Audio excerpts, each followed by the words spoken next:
Hello and welcome to Forever Sports. And some big news in the rugby world. World Rugby have officially announced the nominations for the World Rugby Awards 2024. And a massive announcement for the Springbok fans because there are 3 Springbok players announced as nominees for the World Player of the Year. But in my opinion, left out probably the leading candidate. And we're going to talk a little bit about that as well as some of the other nominations, for example. I think as South African also leading potentially for the World Breakthrough Player of the Year. And also talk a little bit about some of the sevens, for example, the fact that no South African players nominated in the sevens. You've got no nominations for the try of the year, unfortunately. Although I think, in a couple of years' time, with the way we're starting to play, we might start to hopefully sort of filter into that. Not that it's a particularly important award to get. Before we get to nominations, please do smash a like on the video. Please do subscribe to the channel as well. Right, let's get into it. So the World Rugby Awards will take place on the 24th of November, which is next week, so this coming Sunday. And the fans, for example, can vote for their team of the year and the likes. And the award ceremony will take place in Monaco on the 24th of November, where we will then have all the different players announced in the different categories. So let's get into it, shall we? Because lots to talk about over here. Let's start with the men's 15s Breakthrough Player of the Year. Sasha Feinberg Ngomazulu has been nominated for this. He will be up against Emmanuel Ferry-Rabosa from England, Jamie Osborne from Ireland, and Wallace Atiti from New Zealand. Now, if Sasha Feinberg Ngomazulu, I think, had played in this Autumn Nations series, I reckon we probably would have seen him potentially win this. I think Ferry-Rabosa has probably played the most out of those 4.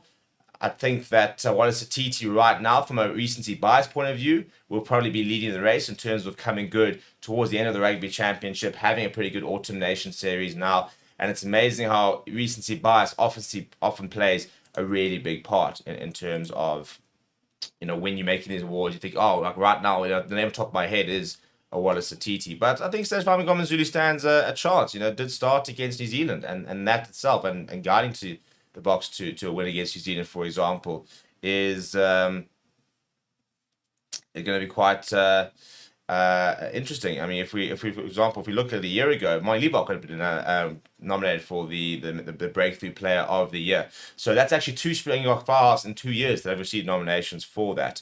If we then look at the men's 15th Player of the Year, the big one, it is a renomination for Pieter-Steph du Toit, another renomination for Eamon Etzebeth, Cheslin Colby also in the mix. Those 3 up against Caelan Doris from Ireland. No Anton Dupont in the nominations, which is quite interesting in itself. But I think Oxenchair has been robbed, Joe. The Springbok fans have been saying it all year. He has been our best player.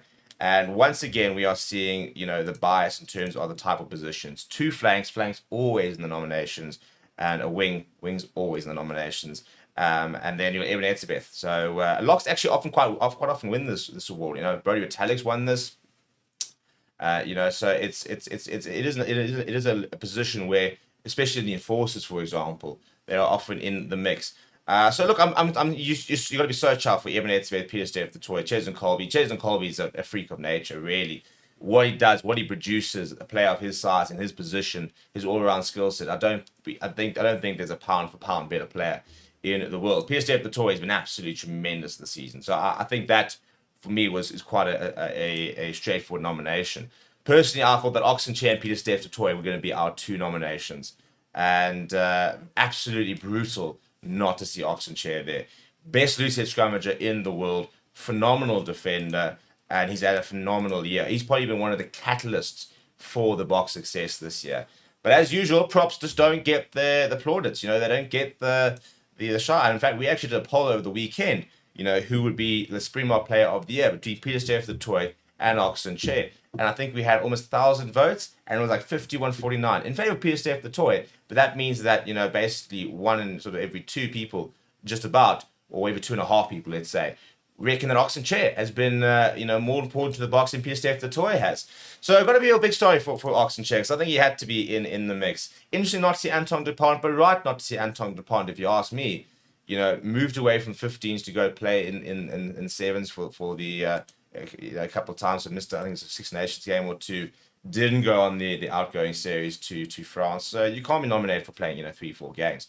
And they're agreeing. So it's one of those things, despite what the commentators will say, the best player in the world, etc., he will not be the best player in the world once again this year, officially from an awards point of view. If we look at some of the other awards, for example, in the men's 15s games, the women's 15s games, the Breakthrough Player of the Year nominations are Caitlin Hulse from Australia, Maddie Finati from England, Erin King from Ireland, and Hannah King from New Zealand. One day we will have a South African women's player nominated in these sort of categories. The Women's 15s Player of the Year is between Pauline Borden-Sansis, Ellie Cole-Dunn from England, Alex Matthews from England, and Alex Tessier from Canada. If we look at the men's sevens Player of the Year, Anton Dupont has been nominated. Of course, so I was going to talk about that earlier, but to talk about this now. I think he played 2 tournaments and then the Olympics. So yeah, I mean, it was always going to be the case, wasn't it? He's World Rugby's favorite, So look, he played really well in the Olympics, but I do think that a lot of what the other French sevens players who've been building up quite a long time towards the Olympics did went under the radar because all attention went to Antoine Dupont.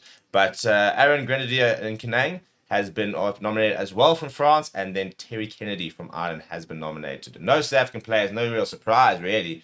Only pitched up to get that bronze kind of out the woodwork, really, in the Olympics. Had a very poor year apart from that.